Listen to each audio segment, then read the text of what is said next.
Have you ever wondered what whispers linger in the ruins of ancient civilizations, echoes of a time when empires flourished and then vanished, leaving only fragmented tales of glory and despair? Beneath the sun-drenched soil of the Mediterranean, a catastrophic conflict once brewed, one that would awaken the shadows of war, engulfing nearly all the great powers of the Bronze Age in its relentless grip. It was the late 13th century BCE, a period marked by the zenith of Mediterranean civilizations. The Mycenaeans, Hittites, Egyptians, and the Minoans stood as titans of trade and culture, their domains interconnected by a web of alliances and enmities. Yet, as prosperous as they were, the seeds of destruction were sown deep in their fates. The stage was set for a cataclysmic upheaval, a war that would render the proud empires into mere relics, their stories half-remembered and shrouded in mystery. In the heart of this grand tapestry lay the city of Mycenae, a bastion of power and ambition. It was here, amid the towering Cyclopean walls and the golden mask of Agamemnon, that the first tremors of this forgotten war began to ripple through the ancient world. Archaeological evidence suggests that Mycenae was not only a center of military might, but a crucible of political intrigue. The enigmatic figure of Agamemnon, the legendary king, was said to have led a coalition of Greek states against the city of Troy. Yet, what if the war he fought was but a prelude to a far more devastating conflict that would engulf the entire region? As we delve deeper into this obscured narrative, we must turn our gaze to the historical records, where fragmented accounts hint at a chaotic sequence of events. The Hittite Empire, which once reigned supreme in Anatolia, faced its own trials. Under the reign of Mu'attali II, Hittite forces clashed with the Egyptians, led by the formidable Ramses II. Ancient texts reveal a struggle not merely for territory, but for dominance over trade routes that fueled the wealth of these civilizations. When the Hittites summoned their vassal states to arms, a ripple of unrest spread across the Mediterranean, setting the stage for a conflict that would soon spiral out of control. As if summoned by some ancient call, the Sea Peoples emerged on the horizon, a confederation of marauding groups whose origins remain as shadowed as the fate that awaited them. Their motivations, be they invaders seeking new lands or refugees fleeing devastation, are still debated among scholars. Archaeological excavations at sites like Ashkelon and Ugarit revealed the chaos wrought by their incursion, as cities burned and populations dispersed. It was during this time that Egyptian inscriptions recorded the harrowing tales of these enigmatic foes, painting them as both the scourge and the harbingers of calamity. Yet, the true awakening of this forgotten war lay within the religious and cultural fabric of the time. As the Bronze Age civilizations faced existential threats, the role of the divine became increasingly pronounced. Temples across the region, from the Oracle of Delphi to the sacred sites of Ammon in Thebes, became sanctuaries for desperate supplicants seeking guidance from the gods. Rituals of sacrifice flourished as communities sought to appease the wrathful deities, whose favor had suddenly become elusive. Was it not the gods themselves who orchestrated this descent into chaos, challenging the very order of the world? As the war unfolded, the interconnectedness of the Mediterranean empires became their greatest vulnerability. Trade routes that once flourished fell into disarray, and famine swept through the land. The once bustling harbors of Crete and Cyprus were left desolate, their bustling markets silenced by the specter of war. The tales of these once great cities lingered only as whispers among the ruins, waiting for a curious soul to unearth their secrets. But what truly marked the awakening of this forgotten war was not merely the rise of conflict. It was the unraveling of civilizations that had once stood as paragons of culture and strength. As alliances crumbled and enemies emerged from the shadows, the Bronze Age world plunged into a darkness that would be felt for centuries. The echoes of this war would resonate through time, leaving behind a legacy of myths and misunderstandings. In our quest to piece together the fragments, we must remember that the stories of these civilizations are not just the annals of history, but a testament to the resilience of humanity. The forgotten war of the Bronze Age awaits us, cloaked in mystery, beckoning us to uncover its truths, one layer at a time. In the dusky haze of the late Bronze Age, as the sun dipped beneath the horizon, a series of powerful Mediterranean empires began to rise, like the great waves of the sea.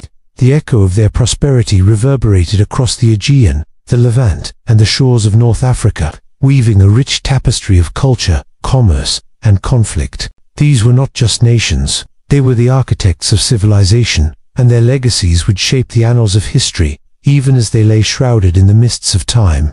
At the heart of this flourishing period stood the Mycenaean Greeks, their palatial centers boasting grand architecture and intricate frescoes that spoke of gods and heroes. The palaces of Tyrans and Mycenae were not merely fortresses, they were hubs of administration, commerce, and culture.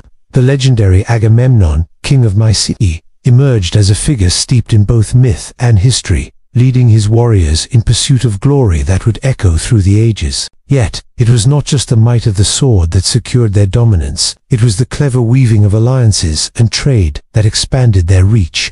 The Mycenaeans traded extensively, their ships laden with olive oil, pottery, and textiles, reaching as far as the banks of the Nile and the bustling markets of the Levant. However, the rise of these empires was not isolated. To the east, the Hittite Empire flourished in Anatolia, commanding vast territories and resources. The Hittites were not merely a military power, but a sophisticated society that inscribed treaties on clay tablets, their cuneiform scripts revealing the complexities of diplomacy in an era where the ink of parchment was often stained with blood. The famous Treaty of Kadesh, concluded between the Hittites and Egyptians, marked a remarkable moment of bilateral cooperation, a testament to the shifting tides of power and the necessity of understanding one's neighbors. In the southern reaches, the Egyptian New Kingdom, a phoenix risen from the ashes of previous disarray, re-established its might under pharaohs like Ramses II. The grandeur of their temples, such as the magnificent Karnak, reflected not only religious devotion, but also the sheer power of an empire that sought to assert its dominance over the entire Mediterranean basin. Their armies swept through Nubia, gaining influence and wealth, while the vibrant art of the period showcased scenes of conquest and divine favor, blurring the lines between the earthly and the divine. As these empires flourished, the island of Crete remained a pivotal node in the maritime networks of the Mediterranean. The Minoans, with their labyrinthine palaces at Knossos, were the pioneers of trade and culture in the region, their vibrant frescoes depicting a world rich in ritual and mystery. Yet, as the Minoan influence waned, their legacy echoed in the burgeoning Mycenaean culture, which both revered and repurposed Minoan motifs and practices, hinting at a complex interplay of influence and assimilation. Yet, amidst this prosperity, shadows loomed on the horizon. The encroachment of the enigmatic sea peoples heralded a shift that would shake the foundations of these great empires. Who were these invaders? Were they marauding warriors, seeking to carve out new territories? Or were they displaced refugees fleeing from some as yet unknown catastrophe? These questions linger like specters, their answers hidden within the sands of time, waiting to be unearthed. Archaeological evidence from sites such as Ugarit and the coastal ruins of Ashkelon provide tantalizing glimpses into the chaos that would soon engulf the Mediterranean. The destruction layers found in these cities tell tales of fire and devastation, an ominous prelude to the conflicts that would redefine the ancient world. The cuneiform tablets of Ugarit, with their accounts of trade and diplomacy, juxtaposed with records of battle and desperation, illustrate the precarious balance of power that hung by a thread. As the Bronze Age began its inexorable decline, the very empires that had risen to magnificence found themselves ensnared in a web of crisis, political intrigue, famine, and the specter of war. In this epoch of splendor and impending doom, the Mediterranean stood as a vast, shimmering expanse, a witness to the rise and fall of greatness. The stories of these civilizations still whisper through the ruins, waiting to be deciphered, their mysteries lingering like the salty breeze that dances upon the waves, inviting us to delve deeper into the enigma of the forgotten war. The sun dipped below the horizon, casting long shadows over the rugged landscape of ancient Mycenae, where legends whispered through the ruins of once mighty palaces. It was here, in the folds of time, that the tales of a forgotten king began to stir, silent sentinel entombed beneath layers of dust and forgotten history. His name, lost to the ages, echoed only in the faintest murmurs of the wind, yet his presence loomed large over the events that would shake the Mediterranean world. As the centuries turned, the Bronze Age unfolded like the pages of a faded scroll, revealing a tapestry of splendor and strife woven by ambitious empires. The Mycenaeans, Hittites, and Egyptians each sought dominance, their fates intertwined in a grand narrative of power and ambition. Yet, In the shadows of their triumphs lay a different story, the story of a king whose tomb would reveal secrets as elusive as the stars above. In 1876, a young archaeologist named Heinrich Schliemann, fueled by a passion for Homeric epics, stumbled upon the ruins of Mycenaeans. His discovery of the so-called Mask of Agamemnon, a golden funerary mask, sparked a frenzy of excavation. But deeper within the earth lay something far more enigmatic than mere gold. In 1950, the very ground that had yielded treasures of kings was about to unveil a mystery that would baffle generations. The excavation at Grave Circle A, where Schliemann had unearthed royal artifacts, revealed a series of graves, each a crypt, a silent witness to the past. Among these, the tomb known as the Tomb of the Forgotten King stood apart, distinct in its architecture and the tales it held. Built in the 13th century BCE, the tomb was unlike its contemporaries. It boasted a beehive-shaped structure, a tholos, crowned with a massive stone lintel. Its entrance, flanked by two colossal limestone pillars, beckoned adventurers and scholars alike with a promise of hidden knowledge. But what awaited within its threshold was shrouded in a veil of mystery. As the archaeologists descended into the cool, dark depths of the tomb, their lanterns flickered like the spirits of the past, illuminating walls adorned with frescoes that depicted scenes of life and death, of gods and men. Here, a warrior clad in bronze stood poised, spear in hand, while nearby, a procession of mourners paid homage to the forlorn, a poignant reminder of a civilization on the brink of cataclysm. Yet no body lay within the burial chamber, only the remnants of burnt offerings and a cache of exquisite artifacts. Intricately designed pottery, weapons of war, and golden jewelry that shimmered with the echoes of a lost age. The absence of a royal interment ignited speculation. Had this king been erased from history, his deeds obscured by the shadows of time? Or had he, perhaps, become a ghost, a harbinger of the calamities that would soon befall the Mediterranean? Historians and archaeologists pored over the findings, delving into fragments of ancient texts that hinted at a great ruler, possibly an ally or adversary of the powerful Hittite kings. Theories flourished like wildflowers in spring, yet none could anchor themselves in the soil of certainty. The tomb, while rich in artifacts, offered no definitive clue to the identity of its occupant. Was he a king who had fallen to the tides of war, or a leader whose legacy was intentionally buried beneath the rubble of his civilization? As excavations continued, whispers of a dark omen began to circulate. Some spoke of a curse, woven into the very fabric of the tomb, foretelling the demise of those who dared disturb the slumber of the forgotten king. Indeed, in the years that followed the tomb's discovery, the Mediterranean world would be rocked by the onset of the so-called Late Bronze Age collapse, where once great empires crumbled like fragile clay beneath the weight of invaders and internal strife. In the heart of Mycenae, the tomb remained a silent enigma, a reminder of the fragility of power and the inevitability of time. The artifacts it housed became relics of a lost world, while the identity of the forgotten king lingered in the air like a haunting melody, stirring the imaginations of those who dared to dream of the past. Thus, in the annals of history, the mysterious tomb stood as a testament to a king whose life and legacy were entwined with the fate of empires. In the dance of shadows and light, the echoes of his story beckoned to us, still a riddle inscribed in the language of the earth, waiting patiently to be deciphered by those willing to seek the truth hidden within the remains of a once glorious era. In the annals of history, few tales resonate with the fervor of conflict and ambition as that of Mycenae, a citadel that stood as a beacon of power and a harbinger of doom during the tumultuous Bronze Age. Nestled in the rugged hills of the Argolid, Mycenae was not merely a city. It was the heart of a thriving empire, vibrant with trade and rich in culture, a melting pot of alliances, rivalries, and betrayals. Yet, beneath its golden facade, lay the seeds of a cataclysmic siege that would come to alter the course of Mediterranean history. As the sun dipped below the horizon, casting long shadows over the Lion Gate, the sound of clashing swords and the cries of warriors echoed through the streets of Mycenae. The year was approximately 1250 BCE, a time when the political landscape of the Mediterranean was a veritable chessboard, populated by ambitious kings and cunning politicians. At this time, Mycenae was ruled by Agamemnon, a figure cloaked in legend, whose very name conjured images of heroism and tragedy. His ambitions stretched beyond the confines of his realm, extending to the distant shores of Troy, where he sought glory and riches. However, the path to power was fraught with peril. The Hittite Empire to the east, once a formidable ally, had begun to falter. Its vast territories now vulnerable to rival claimants.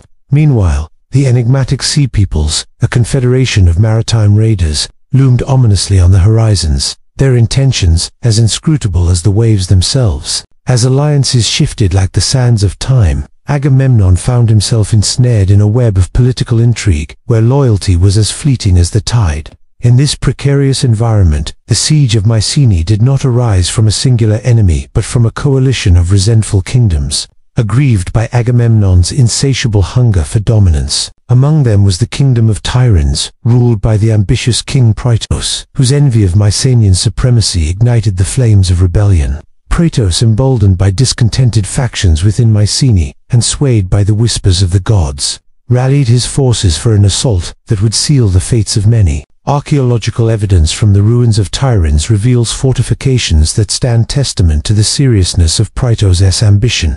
The Cyclopean walls, massive and imposing, encapsulated a kingdom ready for war, a stark contrast to the opulence of Mycenae.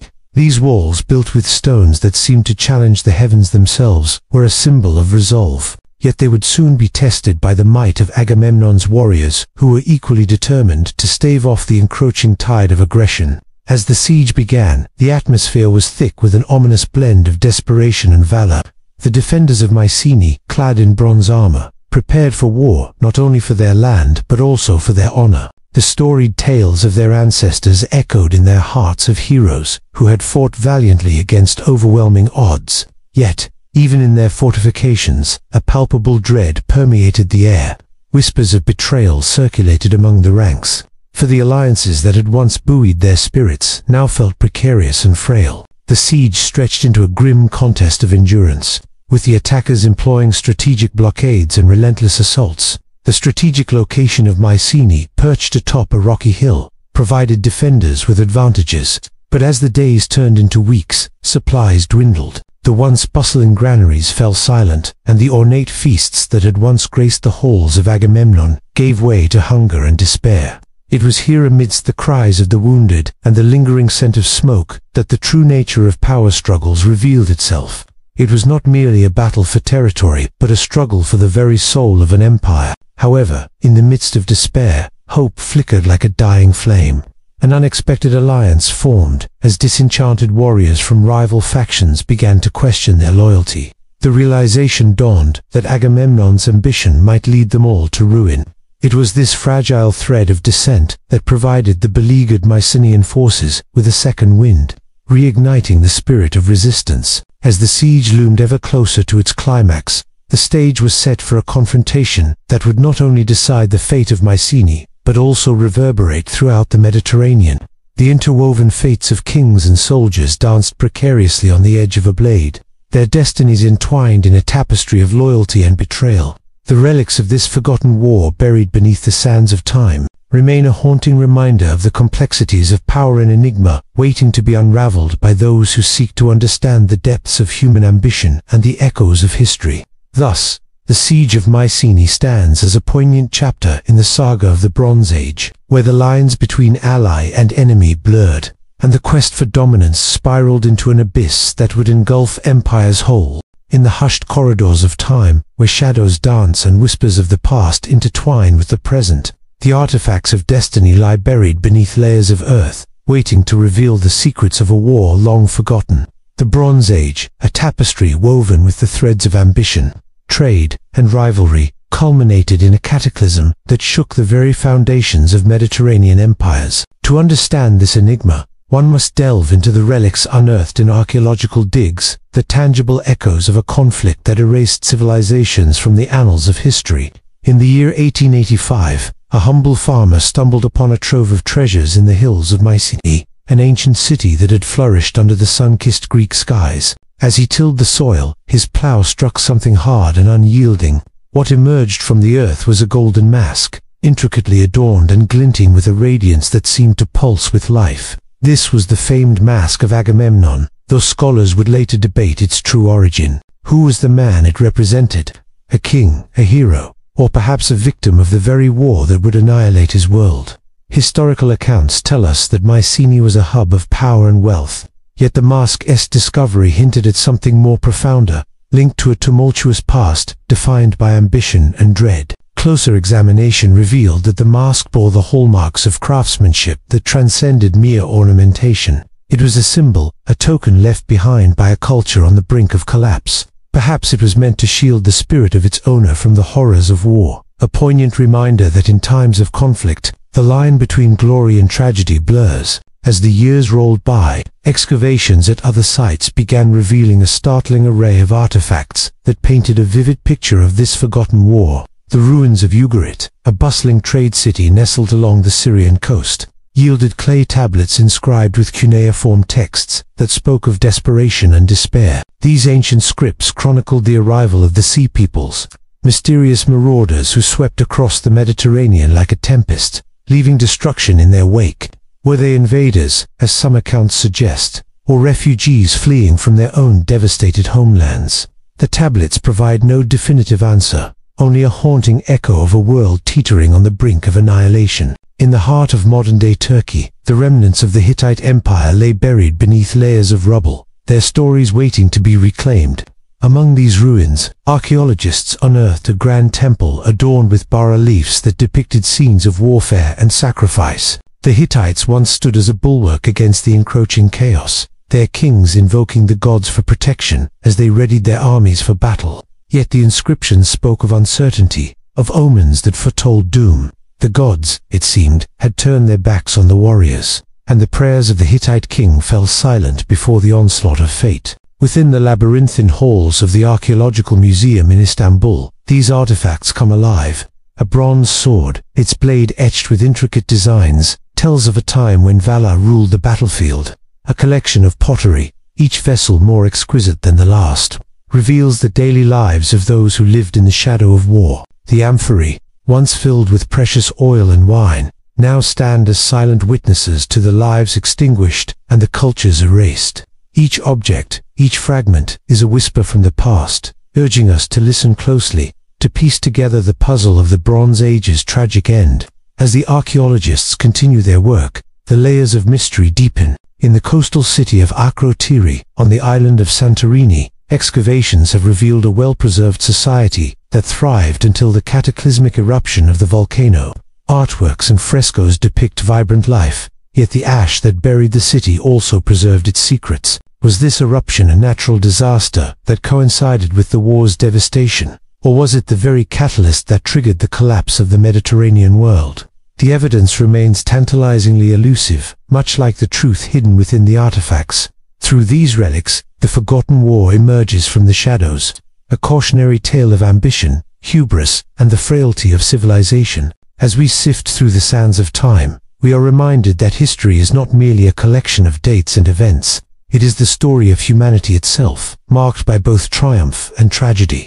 The artifacts of destiny beckon us to uncover their stories, to illuminate the paths of those who came before, and to acknowledge the lessons etched into the fabric of our shared existence. In this quest for understanding, we may yet unearth the final secrets of a war that, though forgotten, continues to resonate through the ages. In the twilight of the Bronze Age, when the sun dipped low upon the horizon of the Mediterranean, casting long shadows over the land, the pantheon of gods was believed to walk among mortals. From the sun-kissed shores of the Aegean to the fertile valleys of the Nile, an unseen tapestry of divine influence wove through the lives of kings and commoners alike. This was an age where the line between mortal ambition and divine will was not merely blurred but entirely erased, as gods and goddesses were not distant celestial entities, but immediate capricious characters in the grand drama of human existence. It is in this era of myth and mystery that we come to understand the Forgotten War, a catastrophic conflict that engulfed the great empires of the Mediterranean. The Hittites, the Mycenaeans, the Egyptians, and the Minoans each had their own gods. Each had their own stories, yet as the war brewed like a storm on the horizon, so too did the narratives of these deities converge and clash. At the heart of this divine drama was the great sky god, Zeus, revered in Greece but with roots that spanned the breadth of the Mediterranean. Temples dedicated to him, such as the one nestled in the shadows of Mount Olympus, were places of both sanctuary and strategy.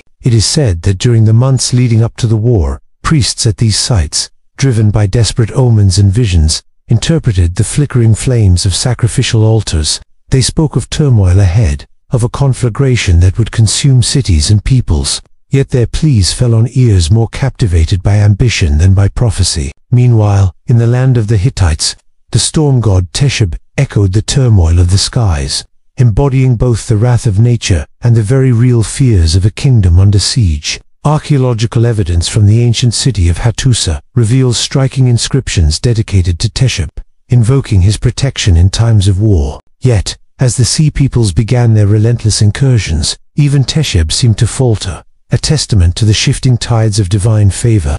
The Hittite records, once proud declarations of victories and conquests, turned to lamentations of losses, suggesting that even the gods were rendered powerless against the chaos unleashed by human folly. In the south, the goddess Hathor, protector of joy, music, and motherhood, witnessed the unraveling of the Egyptian empire from her sanctuaries in Dendera. Her temples, adorned with vivid paintings, told tales of abundance and prosperity. Yet, as the ships of the sea peoples drew near, fear replaced festivity. The priests, once singing her praises, began to chant desperate requests for safety, their rituals transforming into frantic calls for divine intervention. Archaeological findings from this period reveal a striking shift in offerings, no longer mere symbols of gratitude but now desperate sacrifices of cattle and precious metals, as the people sought to appease a goddess whose gaze seemed averted in their hour of need. Yet, it was not merely a war of gods, but also one of alliances formed through shared beliefs and rituals.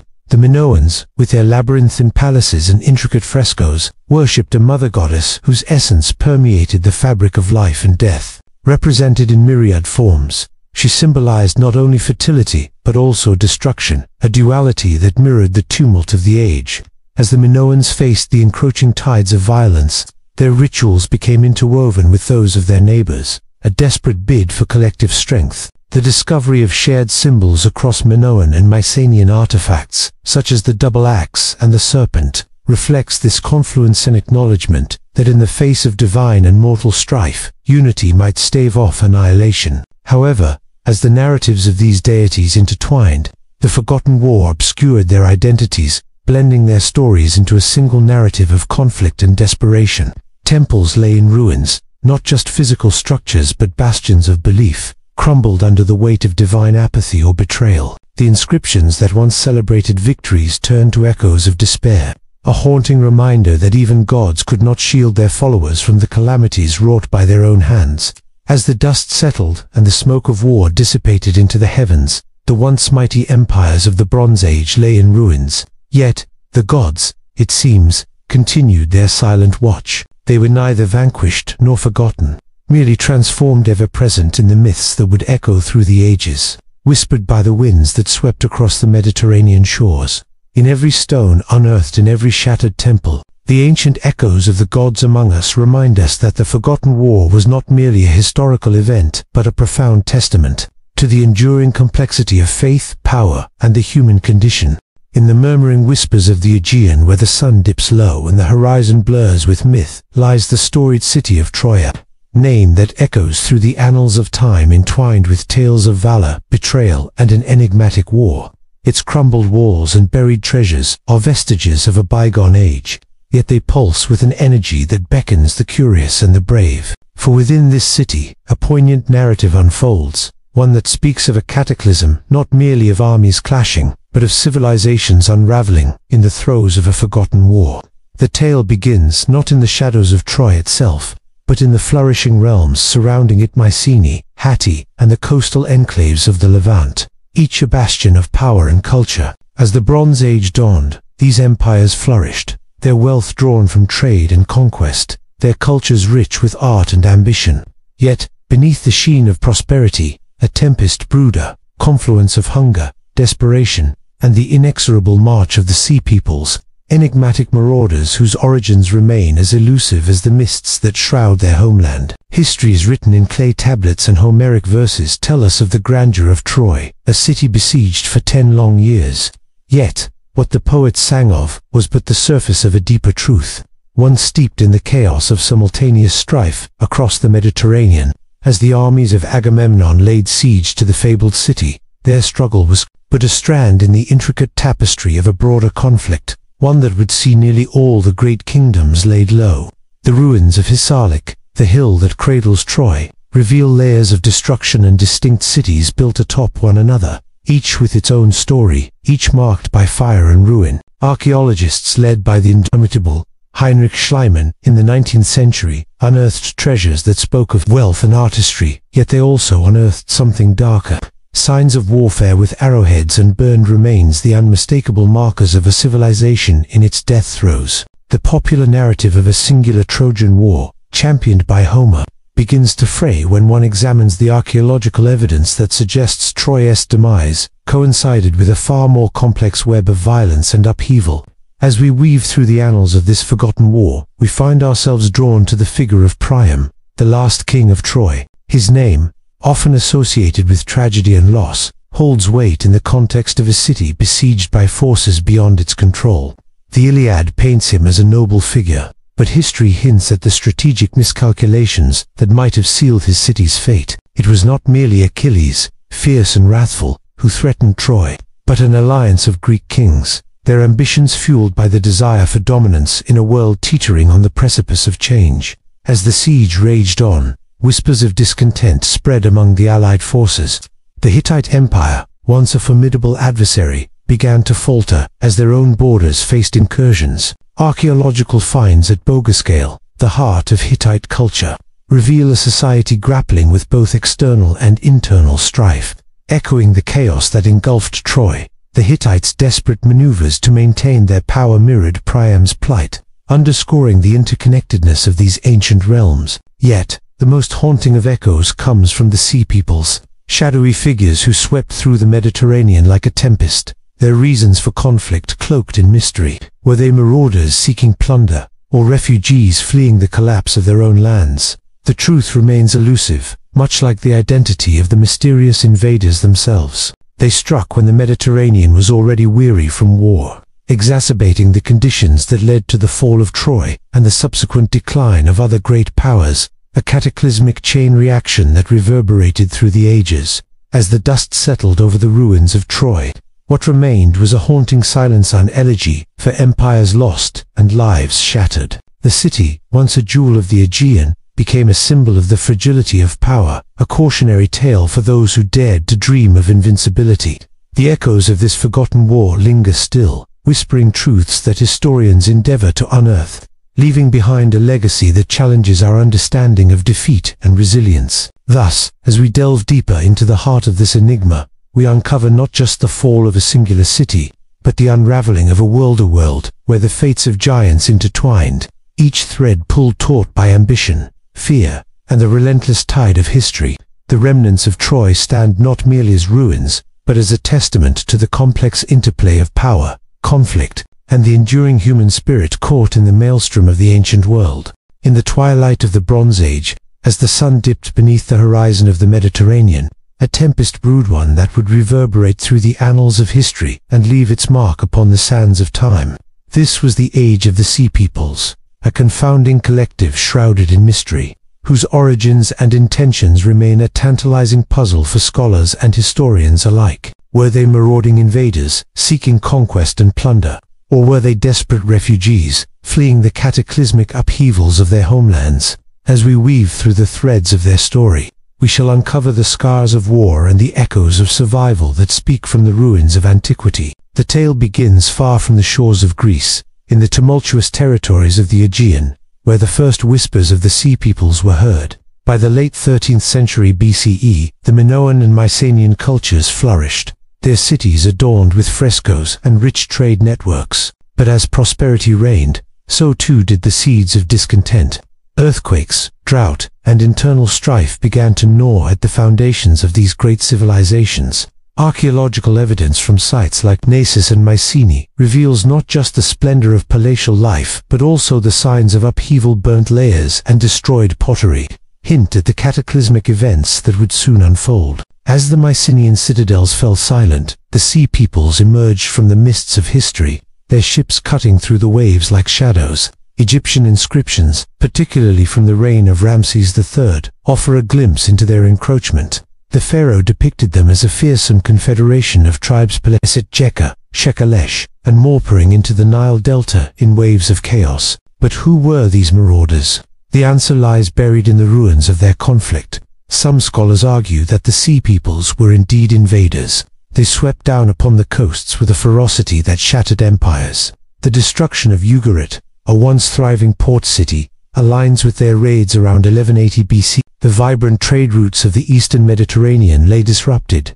and famine and disorder spread like wildfire.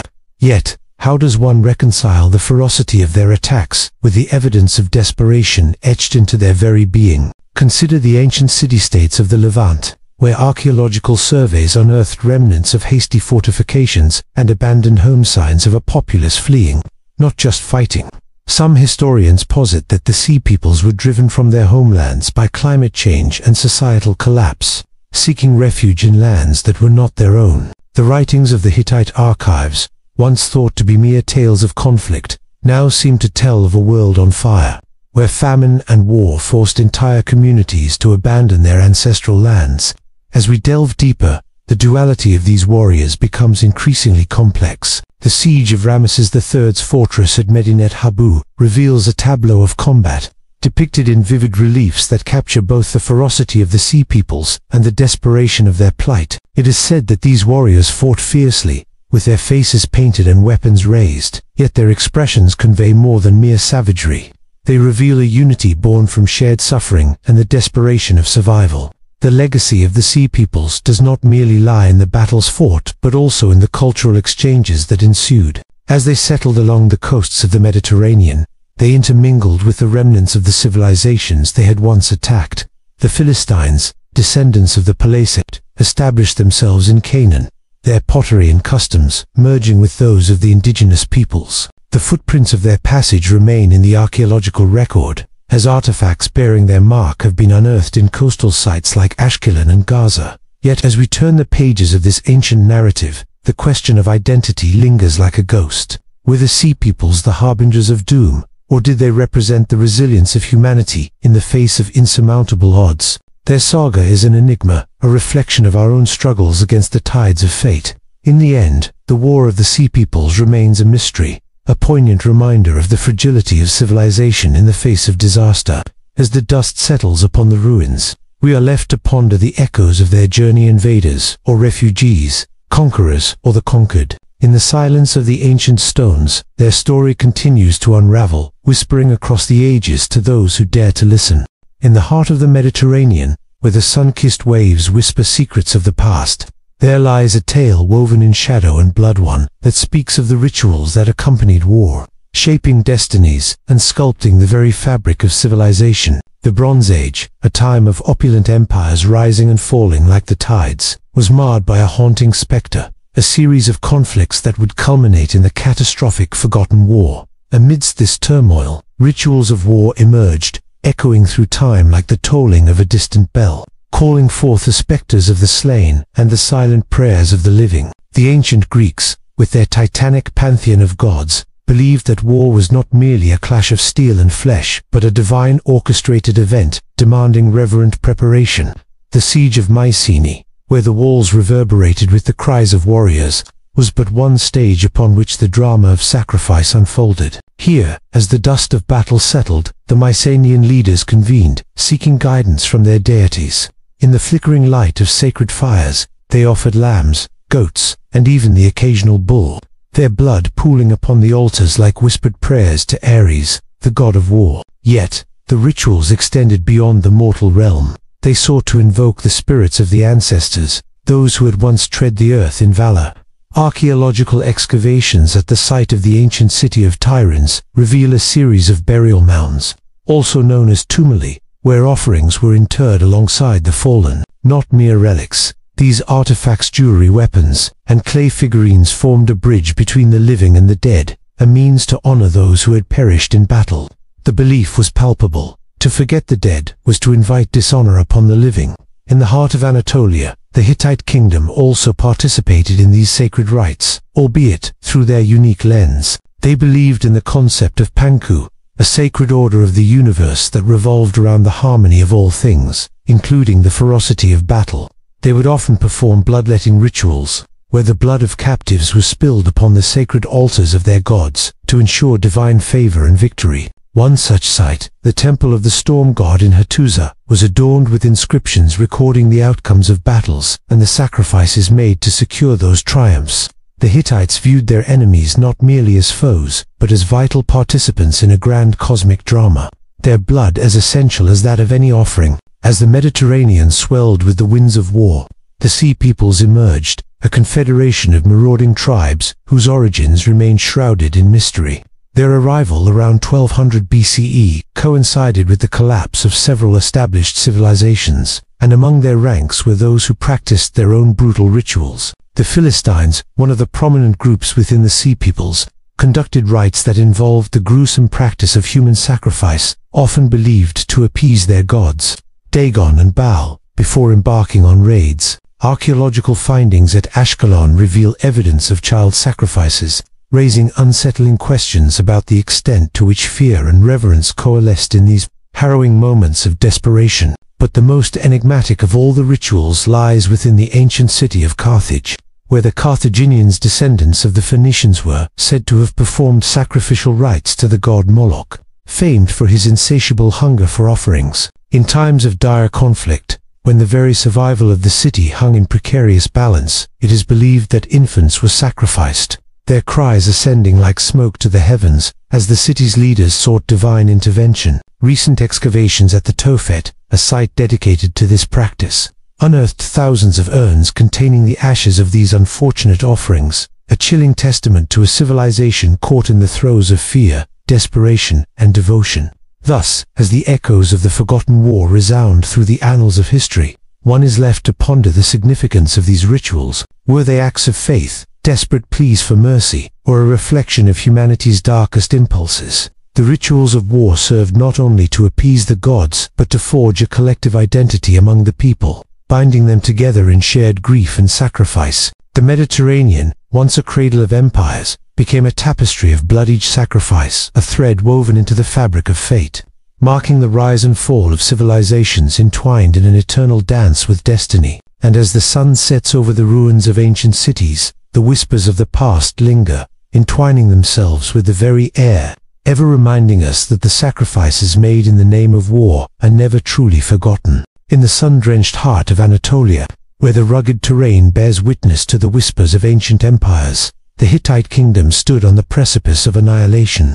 The year was around 1200 BCE, a time when the once mighty power, which sprawled across the vast landscapes of modern-day Turkey, faced an existential crisis. The echoes of clashing swords and the cries of warriors filled the air, as the Hittites prepared for their last stand against the encroaching tide of chaos. The mysterious forces that history would later label as the Sea Peoples, the Hittite capital of Hattusa, a sprawling city with its imposing stone walls and intricately adorned temples, held within it the last vestiges of a civilization renowned for its advanced governance and military prowess. It was here, amid the crumbling walls and the decaying grandeur, that King Suppiluliuma II, the last of the Hittite monarchs, gathered his advisors in a dimly lit chamber, the flickering torchlight casting ominous shadows upon their anxious faces. "Is this the end?" a young scribe dared to voice, his tone trembling with fear. The king, regal yet wearied by the burdens of impending doom, lifted his gaze, the weight of his ancestors' legacies pressing heavily on his shoulders. Suppiluliuma II was not just a king. He was the inheritor of a grand tradition, of treaties that bound nations together and conquests that expanded their borders. Yet, as reports of the relentless Sea Peoples reached his ears, it became clear that this war was unlike any other, an overwhelming force that threatened to engulf the Mediterranean world in a storm of destruction. The origins of the Sea Peoples remain shrouded in mystery, their true identity masked by the sands of time. Some scholars speculate that they were a coalition of displaced groups, seeking refuge from the cataclysmic shifts that had ravaged their homelands, droughts, famines, and perhaps even the instabilities of their own empires. Others suggest they were marauding invaders, driven by a hunger for conquest and plunder. What is certain, however, is that their collective might was catastrophic, a force of nature that carved an indelible mark upon the annals of history. As the sun dipped below the horizon, casting long shadows across the land, the Hittite army prepared for what would be their final battle. The soldiers, clad in bronze armor, stood resolute, their faces a mask of determination mingled with despair. They were not merely fighting for their king, but for their homes, their families, and the very essence of their culture. The songs of their forebears echoed in their hearts, tales of valor and honor. Yet now they braced themselves for a confrontation that felt insurmountable. The clash began with the fury of a tempest. The sea peoples, with their warships cutting through the waves like specters of death, unleashed a relentless assault upon the Hittite defenses. The air was thick with the sounds of metal against metal, the cries of the wounded mingling with the shouts of commanders. In the midst of this chaos, King Suppiluliuma II fought valiantly, leading his men with a fierce resolve, though he could feel the tide of battle shifting against them. Archaeological evidence from the ruins of Hattusa tells a tale of utter destruction, charred remains of homes, shattered pottery, and the remnants of a once thriving civilization. The last stand of the Hittites is etched, not only in the chronicles of history but in these silent relics, each artifact whispering stories of resistance and resilience. There, among the debris, the remnants of a sacred temple lay half buried, its walls adorned with depictions of gods who once watched over the Hittites. As the battle raged, the priests within called upon the deities, invoking their favor in a desperate plea for salvation. But the gods seemed to turn a deaf ear, and the relentless onslaught continued. As night fell, the Hittite warriors, weary and battered, found themselves overwhelmed. The once proud kingdom now faced obliteration, its very existence threatened by forces beyond their control. Tragic irony for a civilization that had once unified diverse peoples and shaped the course of history. When the dawn finally broke, it brought with it a haunting silence, the echoes of battle fading into the past. The Hittite kingdom, which had stood for centuries as a beacon of power and influence, was no more. The last remnants of its glory lay scattered across the fields of Hatti, a testament to resilience in the face of overwhelming adversity. The legacy of the Hittites would not be forgotten entirely. It would linger in the memories of the survivors, in the ruins that would one day be unearthed, and in the narratives woven by bards who would travel the lands, recounting the tale of a civilization that dared to stand against the storm. Thus, the last stand of the Hittite kingdom became a poignant chapter in the chronicle of the forgotten war. Echoing through time is a reminder of the fragility of power and the indomitable spirit of those who dared to resist the tides of fate. In the heart of ancient Greece, nestled beneath the shadow of Mount Parnassus, lay the sacred site of Delphi, place where mortals sought glimpses of the divine, and where the whispers of the gods echoed through the ages. It was here, amid the fragrant smoke of laurel leaves and the haunting chants of priestesses, that the oracle of Delphi stood sentinel over the fates of empires. As the Mediterranean world teetered on the brink of chaos, the prophecies uttered from this hallowed ground became both a lifeline and a harbinger of doom. The Delphic oracle was no ordinary seer. She was Pythia, the mouthpiece of Apollo himself. Cloaked in mystery, her words, often cryptic and laden with ambiguity, had the power to sway kings and influence the destinies of nations. As war clouds gathered across the Bronze Age, the rulers of Mycenaean Hatti, and even Pharaoh of Egypt, turned their eyes toward Delphi, seeking guidance in a world unraveling at the seams. Archaeological excavations at Delphi have unearthed evidence of this fervent pilgrimage. Votive offerings left by supplicants desperate for answers, golden rings, intricate pottery, and inscribed bronze tablets. Each artifact bore witness to the weight of expectation that hung in the air, as weary leaders sought clarity in a time dominated by strife. But what were they truly asking? The prophecies that emerged from the Temple of Apollo were often steeped in layers of metaphor and allegory, demanding interpretation that could lead to salvation or calamity. One notable seeker was King Agamemnon of Mycenae, whose ambition to unite the Greek city-states against the shadowy threat of the sea peoples found him at Delphi's threshold. According to legend, when he inquired about his campaign against Troy, the oracle foretold that he would achieve great glory, but would ultimately suffer grave losses. The burdens of war and ambition weighed heavily on Agamemnon, who, in his yearning for triumph, failed to heed the warning hidden within the prophesying echo of fate that would reverberate through the annals of history. As the Bronze Age spiraled towards its cataclysm, the oracle became a focal point for leaders grappling with their uncertain futures. The tumult of the era was palpably a cacophony of ambition, despair, and survival. Prophecies poured forth like the sacred waters of the Castalian spring, with enigmatic phrases that hinted at a collective downfall, cloaked in abstract imagery. "The eagle shall fall where the lion roams," one such prophecy declared, suggesting the intertwining fates of powerful nations poised for confrontation. Yet, as the stories of kings and their fates unfolded, the true essence of Delphi's prophecies lay not merely in their predictions, but in their ability to unify or divide. The messages, though often steeped in ambiguity, acted as a mirror to the aspirations and fears of those who sought them. They became a communal ritual, a thread binding the disparate peoples of the Mediterranean, all facing an unseen enemy, whether it be the invaders from the sea or the slow decay of their once mighty empires. The enigmatic nature of the oracle's utterances also fostered a culture of interpretation, where priests and scholars alike would decipher the divine messages, often to their own advantage. In a landscape rife with political intrigue, the interpretation of a prophecy could sway alliances, incite wars, or even lead to the downfall of a rival. The machinations of power twisted the sacred into the profane, where the sacred words became tools for ambition, and the gods, unwitting participants in human folly. As the waves of turmoil surged ever closer, the prophecies from Delphi took on an air of urgency. The words of the oracle resonated beyond the temple's marble columns, whispering into the hearts of those who would listen. The dire warnings, couched in allegory, were often drowned out by the lust for power and glory, echoing the tragic fate of Agamemnon and countless others who would pay the price for their hubris. But as the Bronze Age drew to its tragic close, the question loomed larger than ever. Did the prophecies of Delphi serve as a divine guide, or were they mere reflections of the chaos that enveloped the Mediterranean? The answer, like the oracle herself, remains shrouded in mystery and unsolved enigma, echoing through time, captivating the hearts and minds of those who dare to seek the truth hidden within the ruins of a forgotten world. In the echoes of time, the Mediterranean once thrummed with the vibrant pulse of its great empires, the Mycenaeans, the Hittites, the Egyptians, and the Minoans, each weaving their tale into the tapestry of history.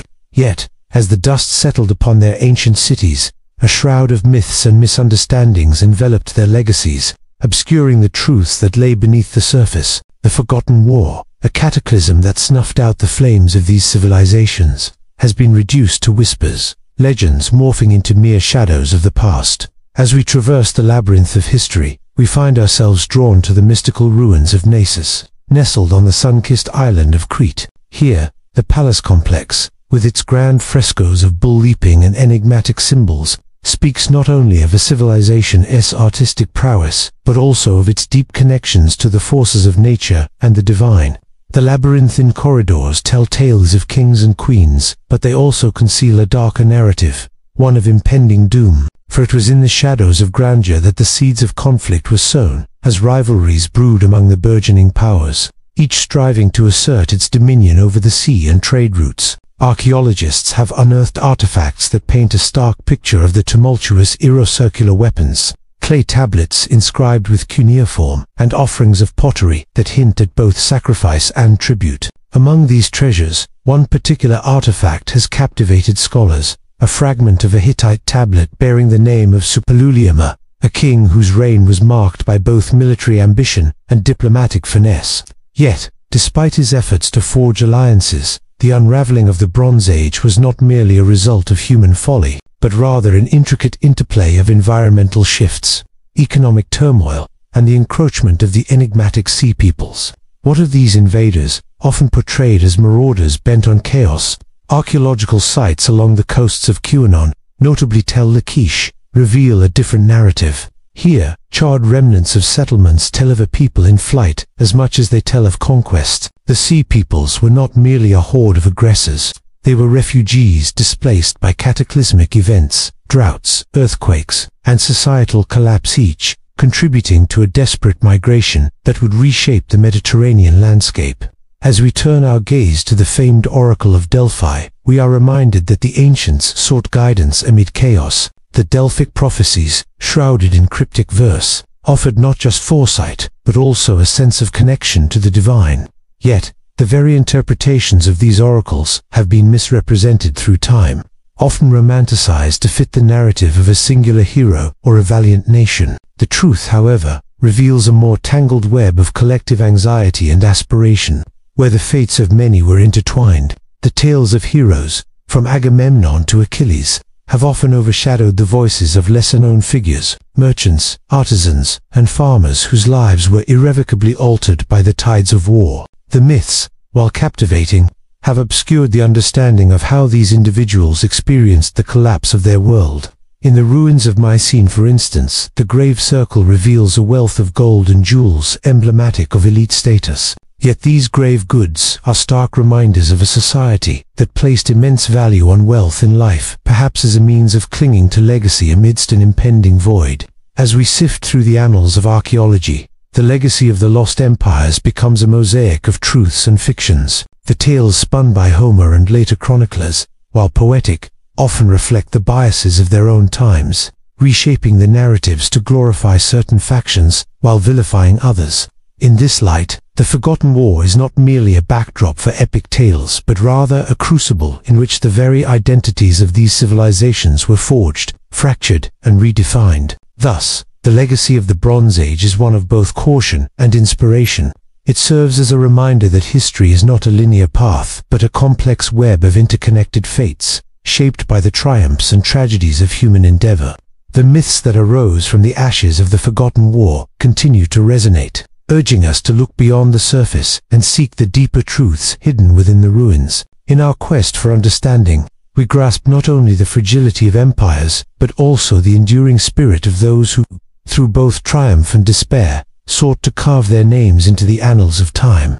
As we ponder the ghosts of the past, we must remain vigilant, for the stories we tell today will shape the legacies of tomorrow. In the annals of history, where the sands of time have often obscured the truth, the Bronze Age stands as a mosaic of interwoven fates, a delicate tapestry of heroes and villains, each thread a story of ambition, betrayal, and the relentless quest for power. As we delve into this era marked by the grandeur of empires that stretched across the Mediterranean, we uncover the figures who shaped destiny, their lives entwined in the tumultuous dance of war and peace.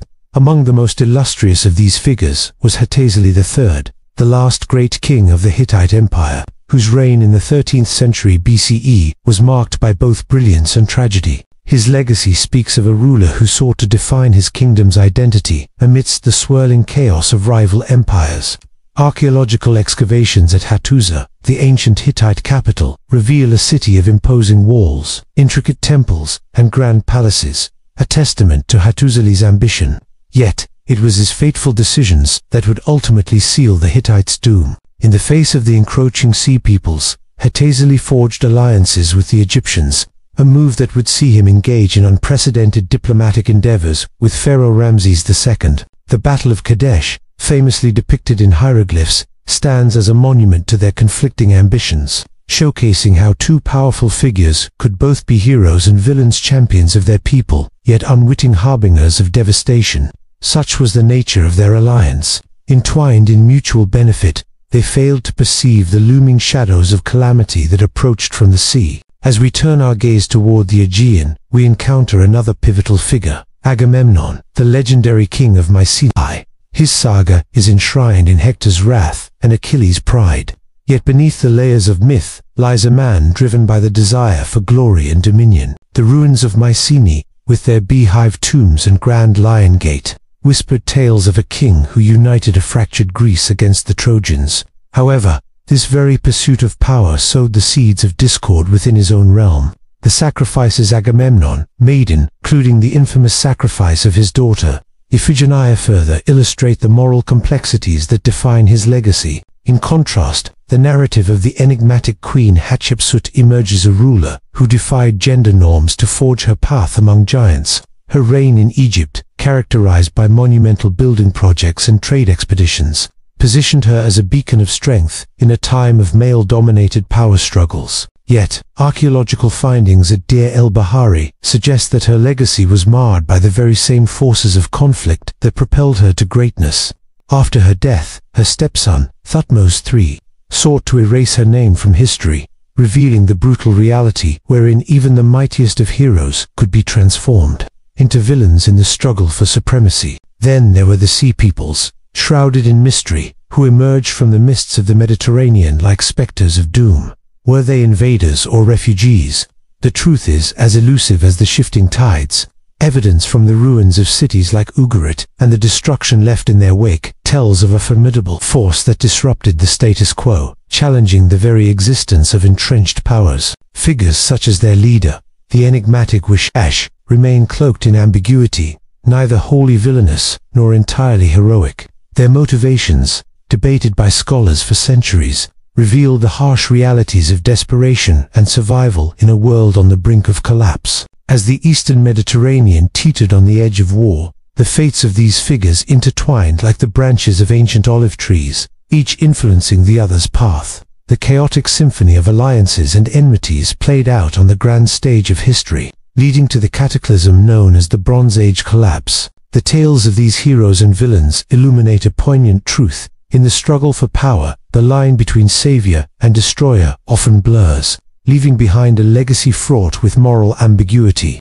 The ruins of their civilizations, scattered like forgotten dreams across the landscape, serve as reminders of the fragility of human ambition. As we sift through the remnants of pottery, tablets, and fortifications, we glimpse the interwoven destinies of those who once commanded the tides of history. In the echoing silence of ancient halls, the voices of Hattusili, Agamemnon, Hatshepsut, and the sea peoples call out an unresolved enigma of aspiration and downfall, urging us to remember that the past, while buried, is never truly forgotten.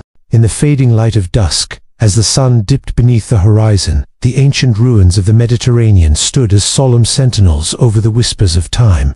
These remnants, forged in the fires of ambition and strife, bore witness to the forgotten war, a cataclysm that swept through the Bronze Age like a tempest, leaving empires in ruin. Yet, within the silence of the ruins, the echoes of history awaited discovery, yearning to unfurl their secrets in the hands of those brave enough to listen. The excavation site at Hattusa, once the proud capital of the Hittite Empire, sprawled under the watchful gaze of the Taurus Mountains. Here, archaeologists sifted through layers of earth, piecing together a narrative obscured by centuries. Each shard of pottery unearthed, each fragment of a weapon, spoke of a civilization caught in the throes of desperation.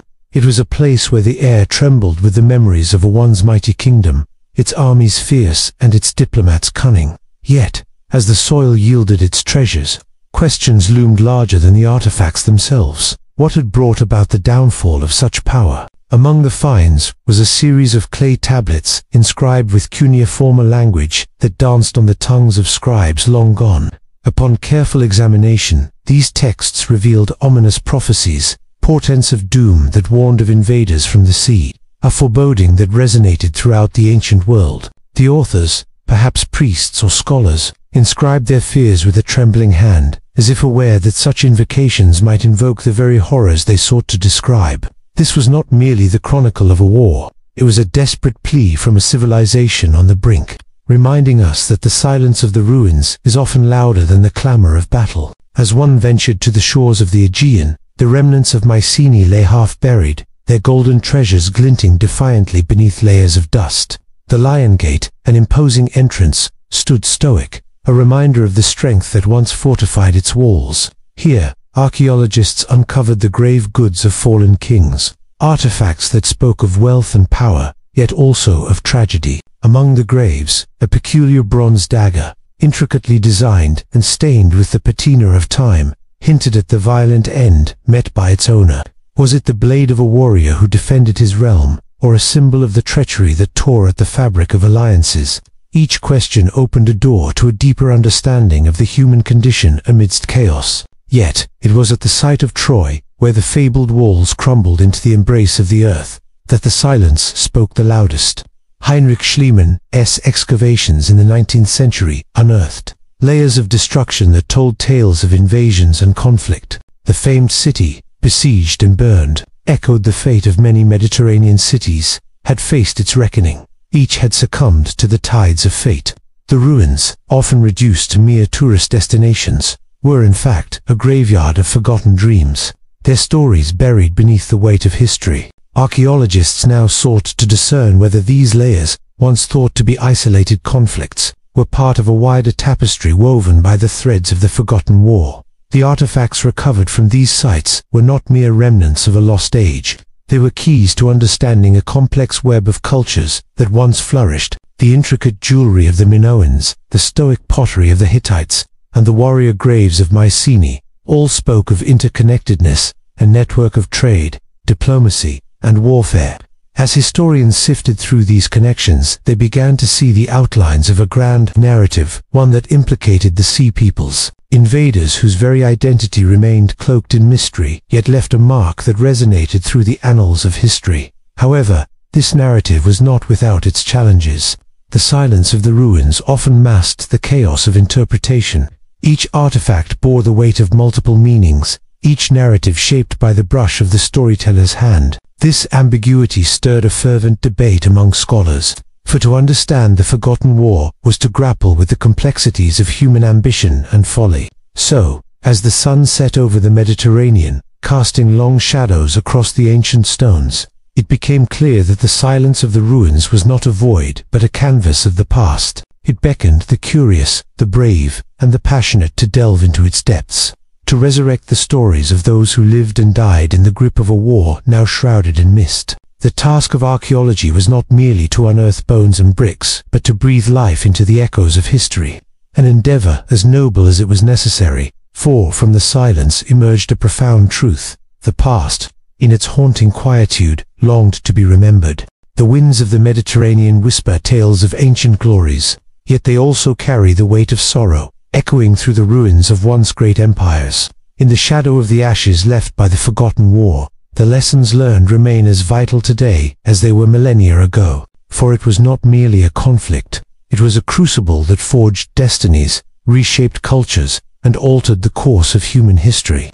As the dust settled over the charred remains of cities like Mycenae and Hattusa, the stories of their inhabitants began to fade into obscurity.